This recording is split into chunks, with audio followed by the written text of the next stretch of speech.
Hello friends, আজ আবারও গিয়েছিলাম মৌচাক থেকে মধু সংগ্রহ করতে। এই দেখুন, আমি চলে এসেছি। গাছে উঠবার জন্য প্রস্তুতি নেব।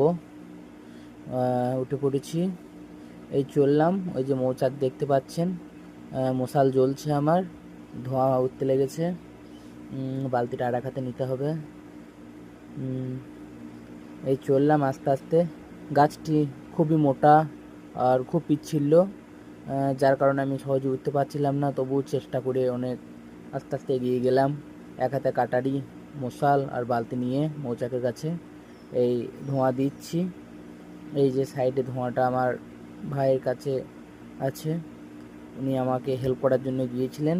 উনি ক্যামেরাটা করছেন, মানে মৌমাছিগুলো এতটাই কাছে চলে এসেছিলো যে ভয়ে উনি সরে তখন চলে আসে, ফলে চাকরি দেখাইতে পারছে না, দেখতেই পাচ্ছি। যাই হোক, তার জন্য আমি দুঃখিত। এই যে মৌমাছি উড়ে গেছে।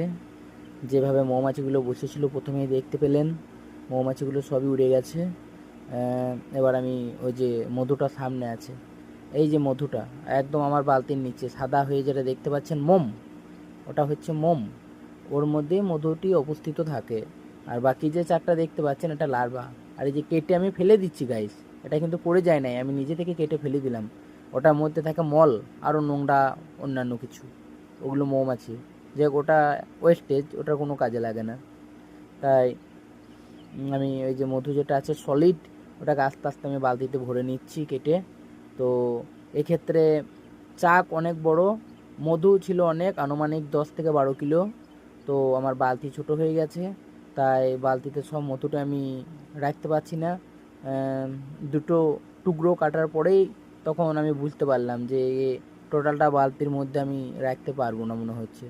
তবুও আমি যতটা পেরেছি, এই যে সাইড দিয়ে পড়ে যাচ্ছে, মানে অনেকটি চবড়া, ওই কারণে ওই যে বালতি অলরেডি মুখে মুখে হয়ে গেছে, 2-3 টুকরোতেই বালতির মুখে মুখে হয়ে গেছে।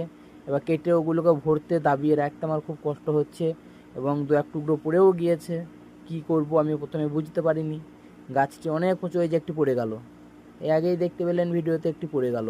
কি করব, গাছটি অনেক উঁচু গাছ, আর নিচে থেকে দেখে তো আইডিয়া করে বলা যায় না যে কতটি মধু হবে বা কতটুকু আছে। এবং আমি চাকের কাছে গিয়ে পৌঁছিয়ে দেখলাম যথেষ্ট বড় চাক, অনেকটি বড়। তো কি করব, আমি যখন পৌঁছিয়ে গিয়েছি আর গাছে উঠে হেল্প করবার মতন তো কেউ নেই আমার। তার কারণ যাকে আমি নিয়ে যাই সাথে করে, তো তিনি গাছে উঠতে পারে না।